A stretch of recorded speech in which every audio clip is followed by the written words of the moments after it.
Gabe, what's the latest?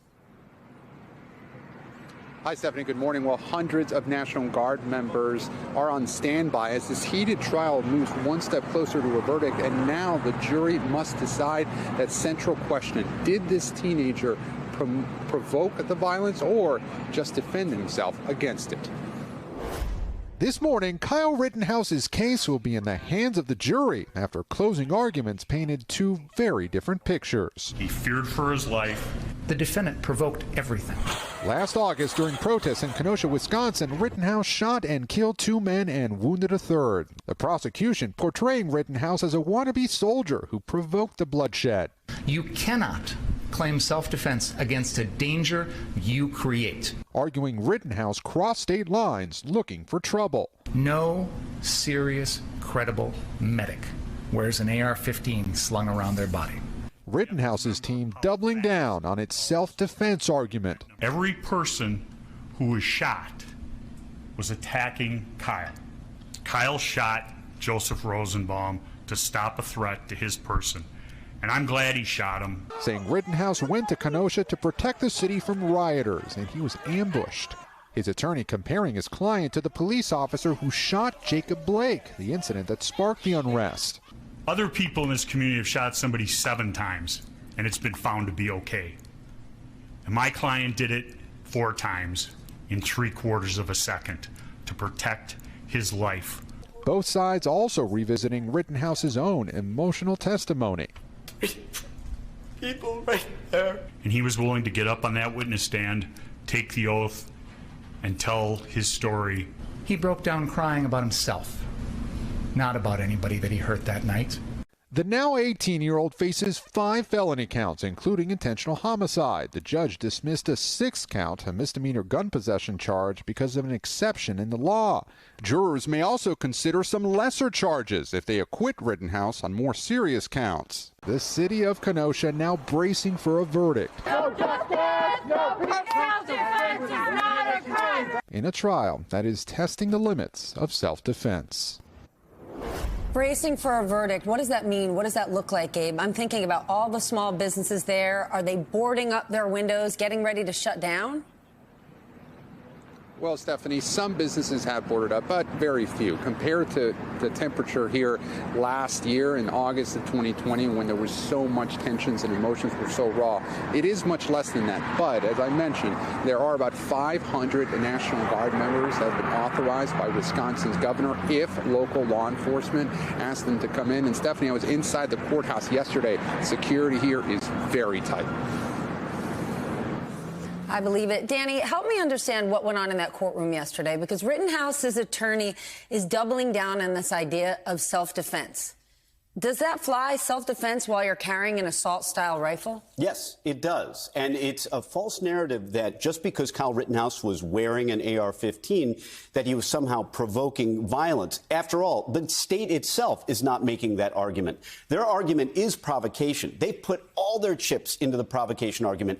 They have to, because if the jury believes it, then it can negate Kyle Rittenhouse's entire self-defense claim, or at least, if the jury believes provocation, Rittenhouse needs to reestablish self-defense by first retreating and second communicating that withdrawal. And if he didn't do that, he won't be able to take advantage of self-defense. So self-defense is everything for the defense. Provocation is everything for the prosecution, which is why you heard it many times in closing yesterday. But the defense correctly pointed out that the prosecution never mentioned provocation once in their opening statements. They only developed that theory throughout the trial when this video photographic evidence emerged, supposedly showing Rittenhouse initiating the attack with Rosenbaum. David, what's your take on this? Prosecution saying you cannot claim self-defense against danger that you yourself have created.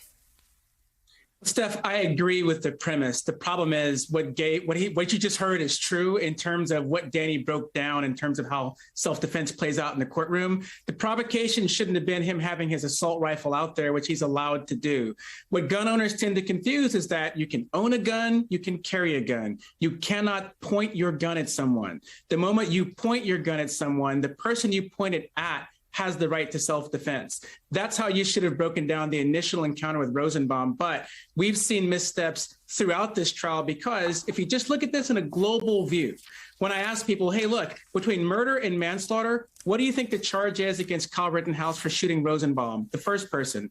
Everybody says, well, based on the way they argued it, surely it's murder. And it's not. It's the equivalent of manslaughter, which is third-degree reckless homicide. First-degree reckless homicide.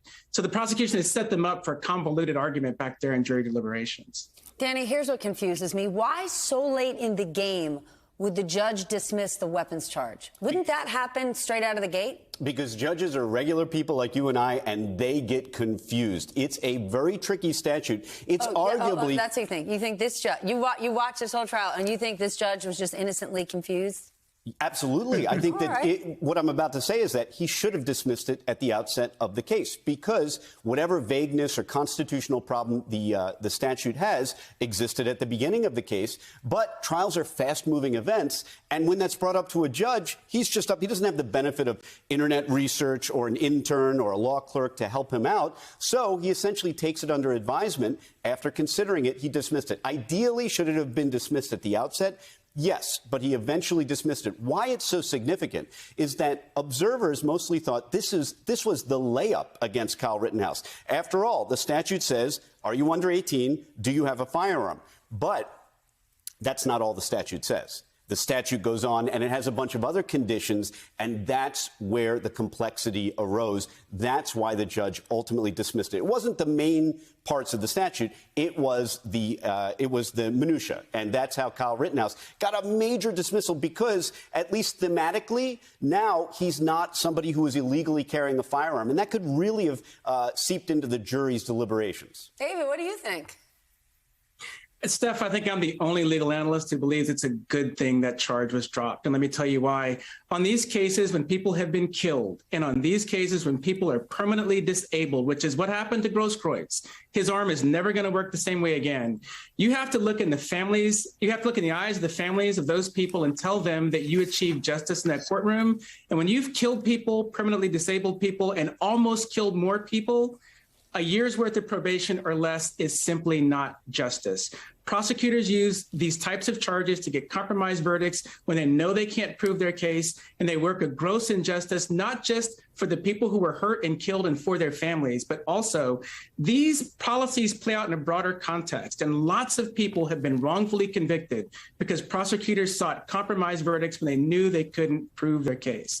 The punishment needs to fit the crime. And if we're going to hold Kyle Rittenhouse accountable, it can't be on less than a year's worth of probation, because the state simply couldn't prove the more complicated charges that they thought that Kyle Rittenhouse was guilty of. Gabe, you were inside that courtroom yesterday. What struck out the most?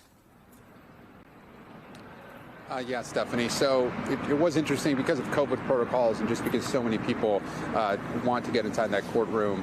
It hasn't been possible going each day. But yesterday I was there for part of closing arguments. And I must say, seeing those graphic photos of the gunshot wounds in person in the courtroom, it was very powerful. The prosecution showed it. It's hard to gauge the reaction of individual jurors. Earlier in the trial, during some of those intense moments, we had heard from reporters in the courtroom that some of the jurors grimaced. I did not see that yesterday, but it was still very powerful. You could feel the tension in the room when that happened. As I mentioned earlier, there's very, very tight security here inside the courthouse as well. So there's some tension in that sense. And Stephanie, one thing I should mention too, in just a short time, and I know we're waiting for jury deliberations to begin in less than an hour, the judge will select randomly from this lottery tumbler that I did see in that room, that 12 jurors will be randomly selected from the 18 who have been hearing the case thus far. The judge says that the extra 6 will then be kept in a separate room inside the courthouse, but we're also waiting on that. So before the deliberations actually begin, within the hour, we're expecting that selection of those 12 jurors to happen, and then deliberations get underway. Steph.